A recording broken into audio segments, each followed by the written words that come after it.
Welcome दोस्तों, आप मुझे जानते होंगे। मैं हूं पंकज गाबा, विवेकानंद आईएएस एकेडमी से डायरेक्टर हूं मैं और वहां फैकल्टी भी हूं। तो आज मैं हूं फैक्ट्स यूट्यूब चैनल के स्टूडियो में। तो आज हम कुछ एक अलग चर्चा करने वाले हैं। मुझे उम्मीद है आप इसको पसंद करेंगे।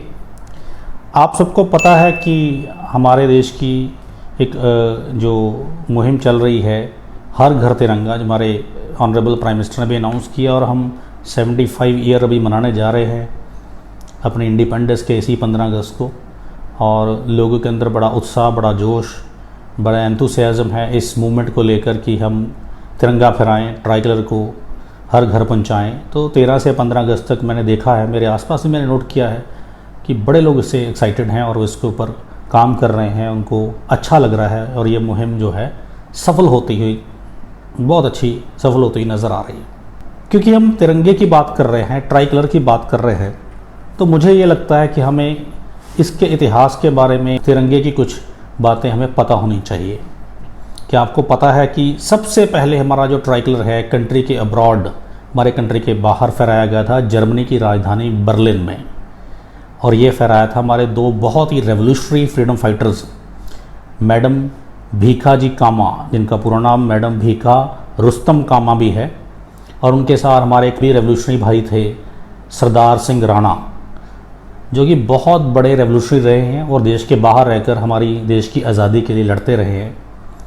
हम बहुत से फ्रीडम फाइटर्स को भूल चुके हैं, उनमें से ये भी दो लोग हैं, लेकिन बड़े कम लोगों को पता है कि इन दो लोगों ने ही हमारा ट्राई कलर सबसे पहले फहराया था, होस्ट किया था जर्मनी की राजधानी बर्लिन में।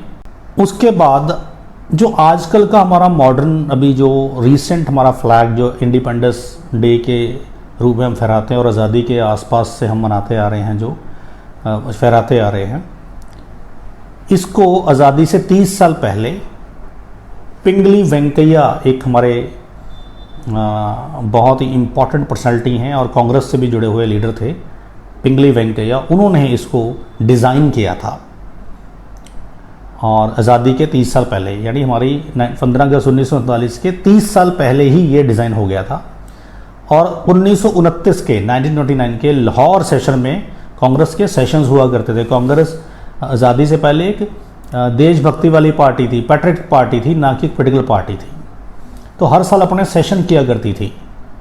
तो कांग्रेस ने हर साल अपने सेशन करने, अपनी फ्यूचर कोर्स को चाक आउट करना, अपनी रणनीति तैयार करना कि हम ब्रिटिश गवर्नमेंट से क्या बार्गेनिंग करेंगे, उनसे क्या मांगेंगे, क्या हमारी डिमांड्स, और कैसे लड़ेंगे, संघर्ष करेंगे, वो उसके लिए डिज़ाइन करती थी।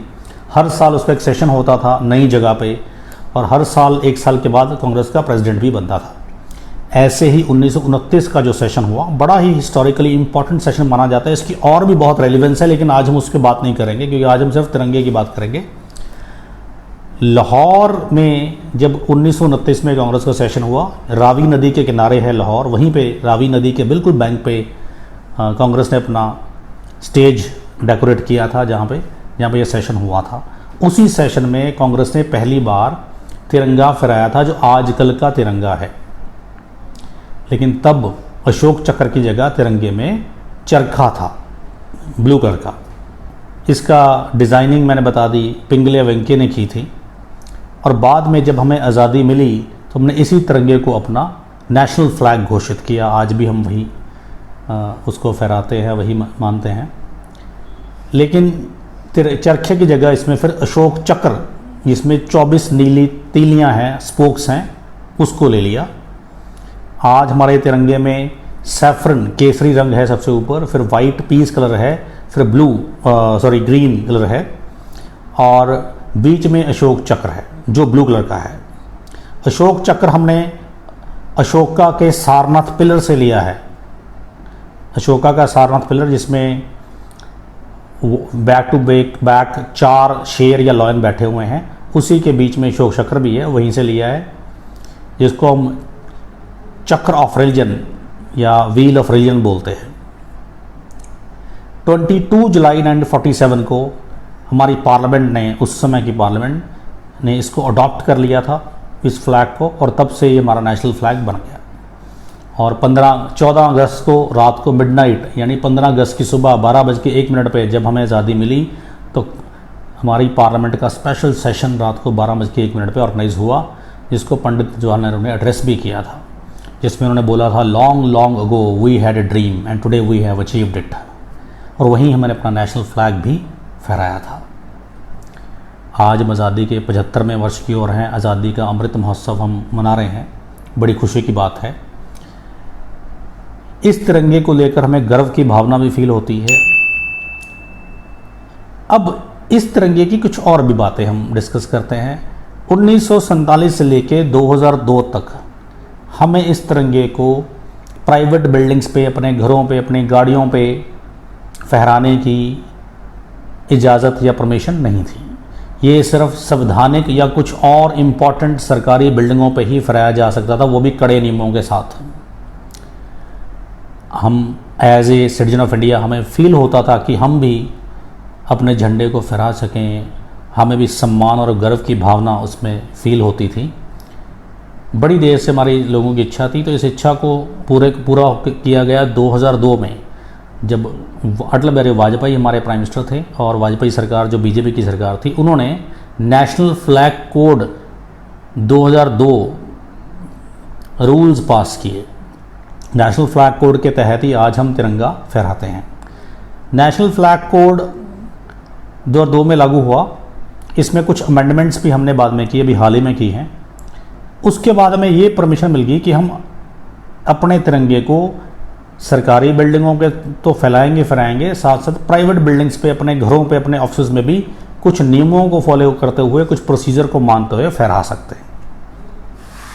नेशनल फ्लैग कोड के कुछ नियम हैं, जैसे कि तिरंगा हम अपनी वेस्ट के ऊपर पहन सकते हैं। मेरा मन करता है कि मैं तिरंगे से बनी शर्ट या कोई टी शर्ट पहनूं तो मैं पहन सकता हूं, लेकिन मैं अपनी लोअर ड्रेस में नहीं पहन सकता, वेस्ट में से नीचे नहीं पहन सकता। कोई पैंट या ट्राउज़र की फॉर्म में या मैं स्कर्ट की फॉर्म में कोई पहन ले, ऐसा नहीं हो सकता। आपने देखा होगा स्कूली बच्चे जब कुछ आज़ादी का ये दिवस मनाते हैं या कोई फ्रीडम स्ट्रगल के कुछ ड्रामास करते हैं, जब भी अपने स्टेज पे देखते हो, टीवी या अपने वीडियोस में देखते हो, तो हमेशा ऊपर पहनते हैं वेस्ट के, क्योंकि नेशनल फ्लैग कोड हमें परमिट नहीं करता है कि हम इसको वेस्ट के नीचे पहने। तो पहली शर्त है कि अगर आप पहन सकते हैं, लेकिन वेस्ट के ऊपर पहन सकते हैं। दूसरा बड़ा उसका नियम है कि हम तिरंगे को जब फहराएं तो ज़मीन को टच ना हो, वो ज़मीन पे, ग्राउंड पे गिरे नहीं या टच ना हो। ये दूसरा नियम है, बड़ा इम्पॉर्टेंट। हमें इसको बड़े अच्छे से फहराना होगा और वो ज़मीन को टच ना करे, गिरे नहीं। तीसरा बड़ा नियम है कि जब आप इसको फहराओ तो ये वेल मेंटेन्ड हो, वॉश किया हो, साफ़ सुथरा हो, क्लीन हो, फटा ना हो या मैला कुचैला ना हो। पहले नियम ये था कि जो तिरंगा है वो डे टाइम में ही फहराया जाता। आपको सुबह प्रॉपर प्रोसीजर के साथ इसको प्रेस करके, फोल्ड करके रखना है, और जब फहराना है तो उसी बड़े सामान को खोलना है, फहराना है, सेरेमनी करनी है और फहराना है। लेकिन शाम को सनसेट, सूर्यास्त से पहले उसको उसी तरह नीचे उतार के फिर वैसे पैक करके रखना है। ये भी एक बड़ी थी। लेकिन जुलाई 2020 में, इस 2 साल पहले जब हम कोविड में ही थे, जुलाई 2020 में जब पार्लियामेंट का सेशन आया, तब हमने नेशनल फ्लैग कोड में अमेंडमेंट कर दी थी, और अब आप डे नाइट इसको फहरा सकते हो, दिन में और रात में। अब आपको ऐसा नहीं है कि उसको दिन में ही फहराना, रात को उतार के नीचे रखना, अब वो रात को भी फहरा सकते हो। तो ये बड़ी अमेंडमेंट हुई है कि अब डे और नाइट इसको फहरा सकते हो। दिसंबर 2021 में एक और अमेंडमेंट हुई है, लास्ट ईयर दिसंबर 2021 में, कि पहले क्या होता है कि आपका फ्लैग सिर्फ एक कॉटन क्लॉथ का या खादी का या किसी कपड़े का बना हो, लेकिन अब हमने अमेंडमेंट कर दी है रूल्स में कि इसको पॉलिस्टर से बना हुआ भी फ्लैग हम यूज़ कर सकते हैं। तो ये भी एक बड़ी अमेंडमेंट हुई है। ये 2 बड़ी अमेंडमेंट है जुलाई 2020 की, जिसमें हम डे एंड नाइट इसको फहरा सकते हैं, और दिसंबर 2021 की, जिसमें हम पॉलिस्टर से बना हुआ तिरंगा भी फहरा सकते हैं। मुझे पूरी उम्मीद है कि आपको ये वीडियो अच्छा लगा होगा। हम जल्द ही हर घर तिरंगा मुहिम सफल करने जा रहे हैं, तो आप भी अपने घर पे ज़रूर तिरंगा फहराइए। अपने एरिया में, अपने ऑफिस में, जहाँ या कुछ लोग मिल के ये सेरेमनी कर सकते हैं। और हर घर में तो तिरंगा हमारे देश की शान है, लगा ही होना चाहिए। हमें प्रूव करना है कि हमें इस पर्व को, आज़ादी के इस पर्व को अच्छे से मनाना है और हमें प्रूव करना अपने आप को कि हमारा देश से प्यार कितना है। मैं जल्दी ही एक और वीडियो के साथ फिर आपके समक्ष आऊँगा। अब तक के लिए इतना ही। नमस्कार।